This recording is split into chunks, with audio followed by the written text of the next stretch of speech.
ಗುರುವೇ ಕೊನೆಗೂ ನನ್ನ ಗಾಡಿ ಅನ್ಲೋಡ್ ಮಾಡಿ ಸೈಡ್ಗೆ ಹಾಕ್ತೆ. ಯಾಕಪ್ಪ ಅಂತ ಅಂದರೆ ಅವ್ರೇನೋ ಗೇಟ್ ಪಾಸ್ ಕೊಡಬೇಕಂತೆ. ಗೇಟ್ ಪಾಸ್ ಇಲ್ದಿರ ಗಾಡಿ ಆಚೆ ಬಿಡಲ್ವಂತೆ. ಒಂದೊಂದು ಕಡೆ ಒಂದೊಂದು ರೂಲ್ಸು ನೋಡಿ. ಜಾಗ ತೋರಿಸ್ತಾ ಇದ್ದೀನಲ್ಲ, ಅದು ಹೆಲಿಕಾಪ್ಟ್ರನ್ನ ಲ್ಯಾಂಡ್ ಮಾಡೋದು. ಅಲ್ಲೂ ನಾನು ವೆಯ್ಟ್ ಮಾಡಿ ಕಾದು ಕಾದು ಸಾಕಾಗೋಯ್ತು. ಅರ್ಧ ಗಂಟೆ ಆದರೂ ಬರಲಿಲ್ಲ ಗೇಟ್ ಪಾಸ್ ತಗೊಂಡು. ಏನು ಗುರು ಇಷ್ಟೊಂದು ಲೇಟ್ ಮಾಡ್ತೀಯಲ್ಲ, ಬೇಗ ಬಾ ಅಂತ ಫೋನ್ ಮಾಡಿದ್ದಕ್ಕೆ ಸರಿ ಆಯಿತು ಬಂದೆ ಇರೋಣ ಒಂದು 5 ನಿಮಿಷ ಅಂತ ಅಂದು ಬಂದು ಕೊಟ್ಟರು ಗುರು. ಅಲ್ಲಿ ಒಳಗಡೆ ಹೋದರೆ ಯಾರು ಎತ್ತ ಯಾರು ಏನು ಕೇಳಲ್ಲ ಗುರು. ಒಳಗಡೆ ಹೋದರೆ ಅವ್ರವ್ರೇ ಕೆಲಸದಲ್ಲಿ ಬ್ಯುಸಿ ಆಗೋಯ್ತಾರೆ, ನಮ್ಮನ್ನು ಮರ್ತ್ಕೊಂಡೇ ಬಿಡ್ತಾರೆ. ಕೊನೆಗೂ ಗೇಟ್ ಪಾಸ್ ಎಲ್ಲ ತಂದುಕೊಟ್ಟು ಅಲ್ಲಿಂದ ಹೊರಟವನೇ ಸೀದಾ ನಮ್ಮ ಇನ್ನೊಂದು ಆಫೀಸ್ ಇತ್ತು, ಆ ಆಫೀಸ್ ಹತ್ರ ಬಂದೆ ಗುರು. ಆಫೀಸ್ ಹತ್ರ ಬಂದವನೇ ಗಾಡಿ ಸೈಡ್ಗೆ ಹಾಕ್ಬಿಟ್ಟು ಅಣ್ಣ ಎಷ್ಟೊತ್ತಿಗೆ ಅಣ್ಣ ಲೋಡು ಅಂತ ಕೇಳಿದೆ. ಅವರಿದ್ದವರು ಇರಪ್ಪ 1 ಅವರ್ ಅಂತ ಅಂದರು. ರಾತ್ರಿ 9 ಗಂಟೆ ಆದರೂ ಗಾಡಿ ಲೋಡೇ ಮಾಡಲಿಲ್ಲ ಗುರು.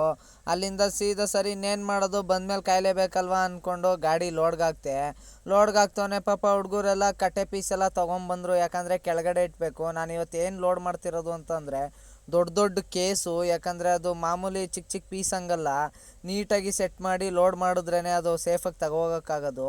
ಅದೆಲ್ಲ ನೀಟಾಗೆಲ್ಲ ಸೆಟ್ ಮಾಡಿ ಹುಡುಗರೆಲ್ಲ ನೋಡಿ ಎಷ್ಟು ಜನ ಇದ್ದಾರೆ ಒಂದು ಗಾಡಿ ರೆಡಿ ಮಾಡಿ ಲೋಡ್ ಮಾಡೋಕ್ಕೆ. ಮಾತ್ರ ನೀಟಾಗೆಲ್ಲ ಲೋಡ್ ಮಾಡಿ ನೀಟಾಗಿ ಬೆಲ್ಟೆಲ್ಲ ಹೊಡ್ಕೊಟ್ರು ಗುರು. ನನಗಂತೂ ಖುಷಿ ಆಯಿತು ನೋಡಿ. ಗ್ಲಾಸ್ ಎಲ್ಲ ಎಷ್ಟು ಹೈಟ್ ಐತೆ. ನನಗಂತೂ ಈಗ ಇದೇನು ಗೊತ್ತಾ, ಗುಂಡಿ ಎಲ್ಲೆಲ್ಲ ಇಳಿಸಿದ್ರೆ ಗಾಡಿ ಹತ್ತು ಕಡೆಯಿಂದ ಈ ಕಡೆ ಮನಗುತ್ತೆ, ಈ ಕಡೆಯಿಂದ ಹತ್ತು ಕಡೆ ಮನಗುತ್ತೆ. ಅದಕ್ಕೇ ಓಡ್ಸೋಕ್ಕೆ ಸ್ವಲ್ಪ ಭಯ ಆಗುತ್ತೆ, ನಿಧಾನಕ್ಕೆ ಹೋಗಬೇಕು. ಅಲ್ಲಿಂದ ಸೀದಾ ಹೊರಟವನೇ ನಾನು. ಇಲ್ಲಿಂದ ಹೊರಟೆ, ಬಿಲ್ಲೆಲ್ಲ ಇಸ್ಕೊಂಡು ಬಿಲ್ಲೆಲ್ಲ ಮಾಡಿಕೊಟ್ರು ಬೇಗನೆ.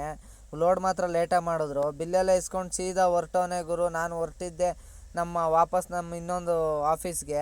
ಅಲ್ಲಿ ಅತ್ತಿಬೆಲೆ ಹತ್ರ RTO ಬೇರೆ ಹಿಡಿದ್ಬಿಟ್ರು ಗುರು. 8 ಲೋಡಿಗೆ 500 ರೂಪಾಯಿ ಇಸ್ಕೊಂಡ್ರು. ಅಲ್ಲಿಂದ ಸೀದಾ ಎಂಟ್ರಿ ಎಲ್ಲ ಕೊಟ್ಬಿಟ್ಟು ಅಲ್ಲಿಂದ ಸೀದಾ ನೈಸ್ ರೋಡಿಗೆ ಬಂದೆ.